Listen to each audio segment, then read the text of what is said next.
Kamusta naman, sis? Ay, Nag-uusis. marag nausob ang mood ni sis. Nalulungkot siya ngayon. Guys, pili ko pwede sa schedule. Gusto na ko. Tanan ako. Halab po ka, sis. I-share pod. No. Stable, sis. I-share na akong pag-count, pero pag love, hindi na. So, Abi, payag ka, Martis ka? Yoko, gusto ko Monday number 1. Monday. Okay, palit na lang kayo. Monday ka, Abi, tapos si Martes. Kasi magka-rhyme naman eh. Abi, Monday, Ses, Martes. Oh! Ay! Pass. Di din siya payag talaga. Oh, ano ba? Yung boses mo, taga saan ka ba, Abi? Uy, ang ganda ng tono mo. Parang pag may papatayin ka, papatayin kita. Sasabihin mo, aray.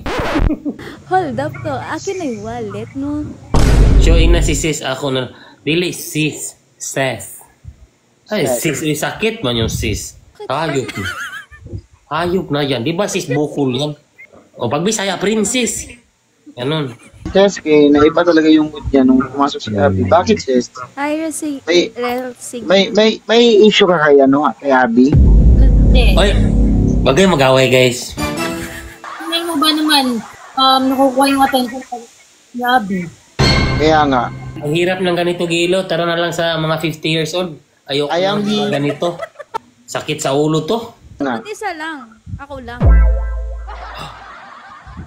Hi, sis. Ayun, nagalit siya, Gilo. Siya may nag-comment dito, Mandy. Oh, Bisaya ka, Gilo. Halata. Bisaya. Okay lang po. Sige nga, i-kiss mo nga si Siya kung okay lang sa'yo, Abi. Okay, so nga ako. Saan ba siya? Dito? Dito. Punta ka, Gilo. Nandito ka sa akin, no? Nandito ka sa akin. Diyan. Ah, nasa dito ako banda. No, dito sa taas. Yan. Ulit. Yan o. Ulit. Ayoko. Agay! Bukas, pag live ko bukas, dito si Ses, si Abby dito, dito si Ish dito. So, wala na ko siya. Sabi nga na.